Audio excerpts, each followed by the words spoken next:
Civil Air Patrol cadets go on to be astronauts and pilots and all kinds of things, and it's just a nice bridge for the students to start on that journey if they want.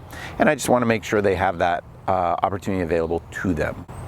And the first step in that was getting the teachers involved so they can speak to it as a first-hand experience themselves, and they can share their stories with the students as well, so it makes it more real for them. I love science and technology. I teach it occasionally in my ESL class to 4th and 5th graders. They're not quite old enough to join the cadet program, but I want to get them excited about it. And you know, I want to show them video of it and share my experience so that maybe it's something that they can get into the next couple of years. I got involved with the Civil Air Patrol teacher orientation through one of my supervisors here, Mr. Riddles. The wind that you feel down here doesn't necessarily apply to certain heights. No, the winds aloft are much different. Okay. So they can be 30, 40 knots and you won't even feel them if you're like straight level. As you probably see in the news, there's a pilot shortage. It's kind of a mess out there in the airlines industry, having to cancel a lot of flights. And so I'm really hoping to build a pipeline here in Holyoke for the students who have maybe not experienced that opportunity or have not thought about that as a career, and just show them that there's a way to that if they want to pursue it. He had asked if anyone wanted to fly with him, and at first I thought he was joking, and I'm typically not an adventurous person, but I want to be. So when he had asked, I thought, you know, as a woman especially, like, you don't see a lot of women pilots, and so I thought, oh, it's something that I had never done, so I figured, why not?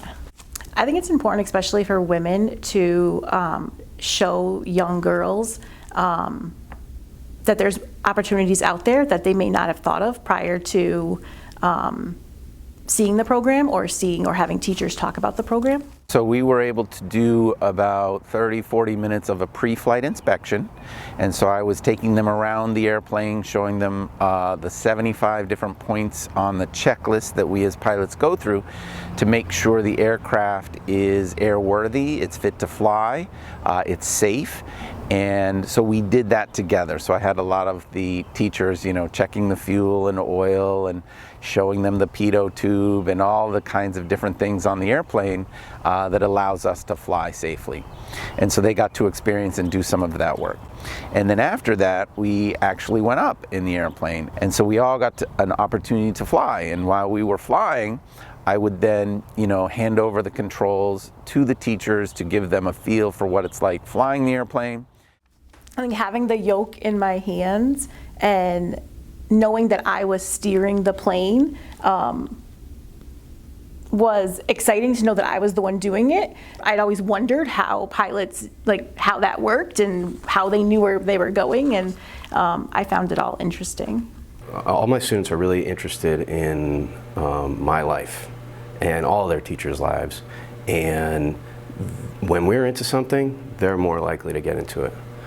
So if I can share my experience and if I can show it to them, I try to do that. I was able to bring my two passions together, flying as well as educating, and I really wanted to expose the teachers to some new STEM opportunities in aviation and give them a sense of what's out there, all as a segue to introduce that to our students. One of the things we look at when we fly teachers as well as cadets is when they come back into the terminal, most of the time they're just smiling. You can just tell from their body language they had a good time. They're talking about their stories, and so really it was just having fun, being safe and having fun. That was the whole sort of objective, so that they know that students can experience that fun as well.